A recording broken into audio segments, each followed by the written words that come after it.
Hello, thinkers. It's me, Quizmaster Jack, here with week 33 of NAQT's Buzzword, doing their pop culture and sports. Target score for week 33 remains 101, so we're looking to get more points than 101.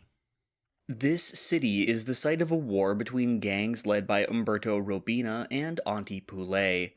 In the 1980s, Ken Rosenberg was based in this city, where Lance Vance betrayed Tommy Vercetti. Wait, Tommy Vercetti. Oh, it might be Liberty City.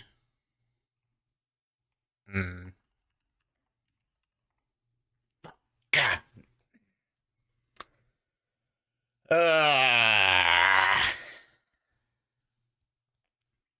Yeah, that's just my Grand Theft Auto knowledge not being up to date. I should have just went with my initial instinct. I overthought it. Yeah. That's what I get for thinking too much. Like Chie from Persona 4 likes to say, don't think, feel. Hate to drop video game questions. I hate it. A dish named for Texas and this food is a dip made from black-eyed peas. This food's... It's Texas caviar, I believe. All right. We followed up with a strong one. A good food get there. Texas caviar, which is black bean dip. Lou Diamond Phillips appeared on this show as a car salesman who donates bone marrow to Luca. Aidan Canto played the gangster Armand on this show about Tony, a former surgeon who removes evidence from crime scenes. I think it's just called The Cleaner. Take Cleaner. Oh, it's the cleaning lady. Yeah, all right. That was the right place to buzz in on that. I got it wrong, but I knew what the show was. I just didn't remember the title because I'm not even sure what a giveaway would give me there. In this film, a man arrives home on Thanksgiving and complains that a stuffed Snoopy was abandoned in the vestibule. After a performance at Ely Cathedral, the protagonist of this film reconciles with his wife, Felicia. For 10 points, what 2023 film starred Bradley Cooper as Leonard? I watched like the first half hour of that during the holiday season last year. Did not get further into it because I had to get on an airplane. So I got on an airplane instead of continuing to watch Maestro. This band assigns track numbers sequentially across all of their albums, with tracks 157 to 170 comprising their 2011 album Undone. Since 2014, this band has participated in such features as Slow Jam the News. For 10 points, what house band for Jimmy Fallon is led? Oh, okay, that's The Roots. My Midwestern accent. The Roots. Show off my accent, I guess. Because I'm not showing off my point-getting ability. This man ran a mock presidential campaign representing the so-called anti-bunk party.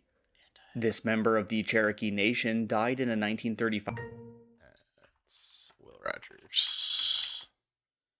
He's a member of the Cherokee Nation. Anti-bunk, yeah, that seems like... Anti-bunk sounds like a real Will Rogers sort of thing to... The singer of this show tune winkingly says, "I bought some aspirin down at United Drug." Yeah, I bought some aspirin down at United Drug and all that jazz. These 19s are coming.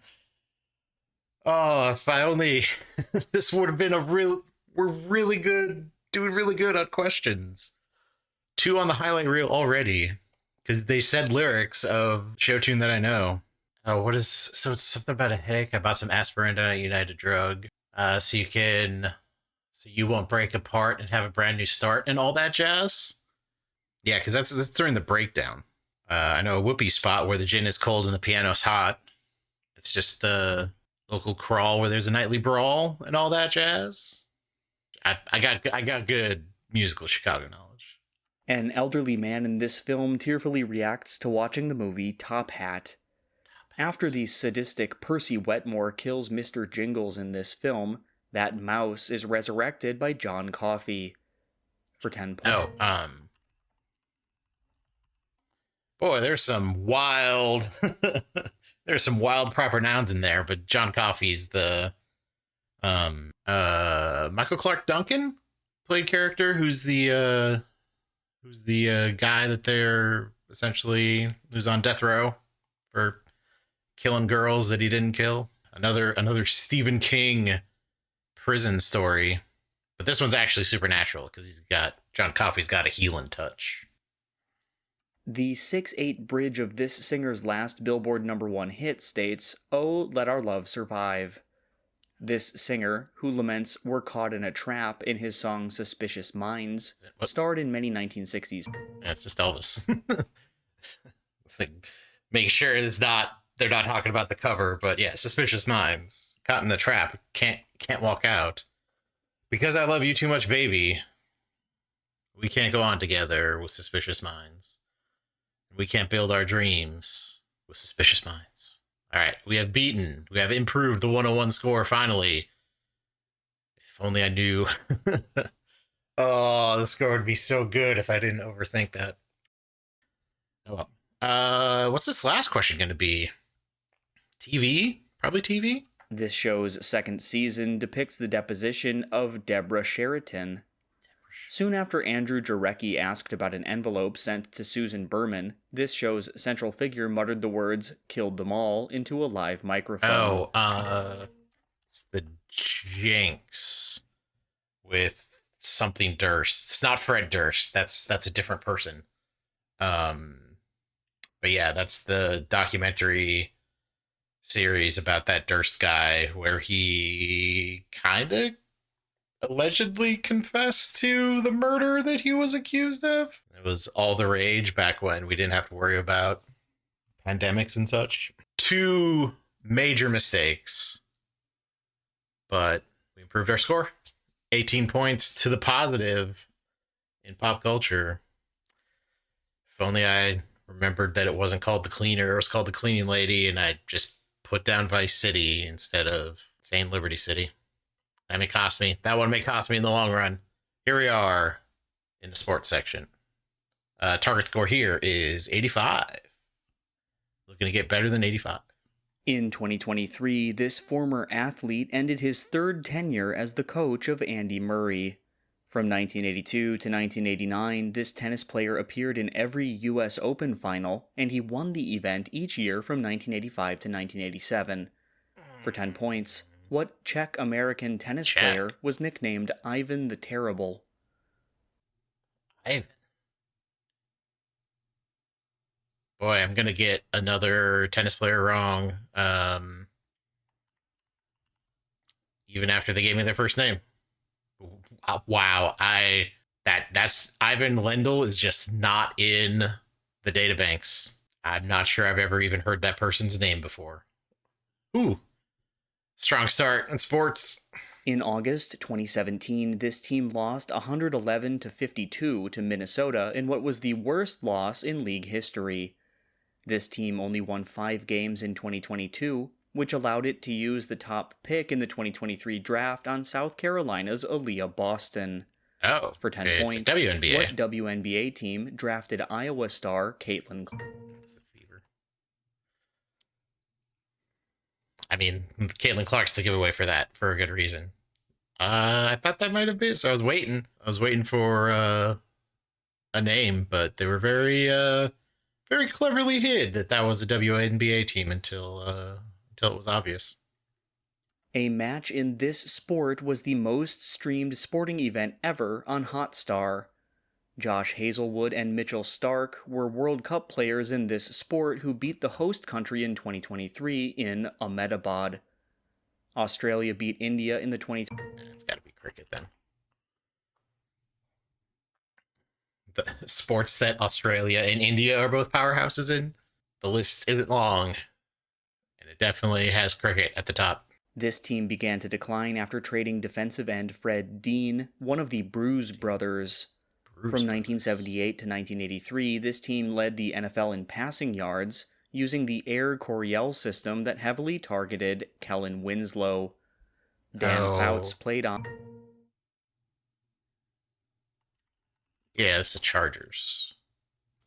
Dan Fouts and Kellen Winslow Sr., not Kellen Winslow Jr., who was on the Browns for quite a while. But yeah, I think it's that because Kellen Winslow's the one where they played that really, really hot playoff game and it went into overtime and everybody was just super dehydrated at the end of it. I think that was back in Kellen Winslow's day as a Charger. A first baseman who departed this team called his replacement a lowlife, even though the two were formerly Mississippi State teammates. In 1994, the Orioles signed Rafael Palmeiro away after this team signed Will Clark. Mark Teixeira's first team was... It's the Rangers. Yeah, I don't know why I was sitting. They said he absolutely went from the Rangers to the Orioles. I don't know why. I should have just buzzed there. In 2024, this team signed an 8-year extension with Gustav Forsling, whose decisive goal gave it a playoff series win over Boston. In 2024, this team's lead scorer, Sam Reinhart, had a key goal in Game 7 of the Stanley Cup Finals. For 10 points, what team based near Miami... Okay. It's either going to be the Panthers or the Oilers. Give me... I know the two teams that were in the Stanley Cup Finals this year. Just give me a little bit of a hint. Yeah, I think they would have. That all felt like Panthers. I could have buzzed a little earlier for maybe one more point. This offensive player subbed in for Devin McCourty and failed to tackle Kenyon.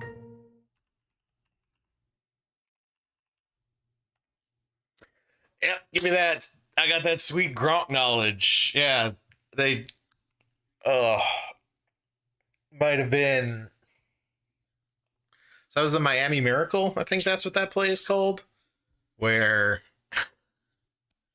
Bill Belichick's a very smart man, but I think even he got a little bit of the Gronk fever. So it was a situation where Miami needed a touchdown to win. So they put in their Hail Mary defense, which involved big, slow Rob Gronkowski playing safety. So the plan was he was going to go back there and just jump up and try to knock down any ball because he's bigger than most people that play football. But also, he's slower than most people that play football. So the Miami ran I don't think it was actually even a hook and ladder. They immediately got in a situation where Rob Gronkowski had to get the angle to make a tackle on a guy who was probably 3 times faster than him. And surprise, surprise, Gronk couldn't do that. So they gave up that touchdown and lost the game. And in a play that has a name. There's even a commercial. So there's like a betting commercial that was about betting responsibly. And they couldn't actually use the name, but it had like the X's and O's of that play. So it was just constant. Anyway, Rob Gronkowski, worst safety of all time. This player had an NBA record 386 personal fouls in the 1983-1984 season. Before he was traded to the Nets in 1982 and replaced with Moses Malone, he had a season in which he shattered the backboard twice with trademark dunks. For 10 points, what 76ers center was nicknamed Chocolate Thunder? That's Dominique Wilkins. Oh, Daryl Dawkins, not Wilkins. Yeah. All right. Well, just I got some percentage of the name correct, but not enough. A brand of these items with reduced edge turn-up is Jack Corbett's Hollywood type. What? For 2023, the side length of these items was increased from 15 to 18 inches. I think these are just the bases. Yeah, because they made the bases bigger because they wanted people to steal more. People started stealing more. They just wanted more steals, so you couldn't disengage and try to pick them off very often, and they made the bases bigger. And I think there's distinctly more steals. There's also distinctly more points in this week 33 of sports than I've gotten in other weeks. So we have met and surpassed our target. As a Winter Olympics host, this country's only 3 medals came from sweeping normal hill ski jumping. Between games hosted in France at Grenoble and in Austria at Innsbruck, this country hosted the 1972 Winter Olympics. For 10 points, what country hosted the Winter Olympics in Sapporo and... Okay. Sapporo is a very good It's just down to geography as usual. I'm wearing my Olympic shirt straight from Paris.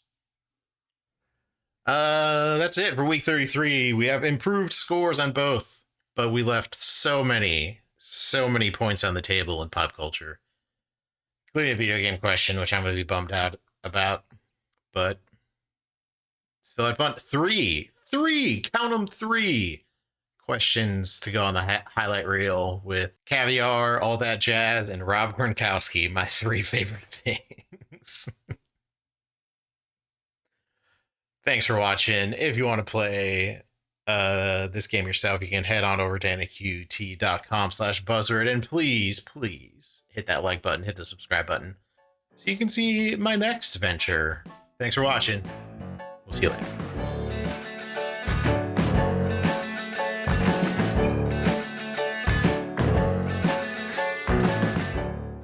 We're caught in a trap.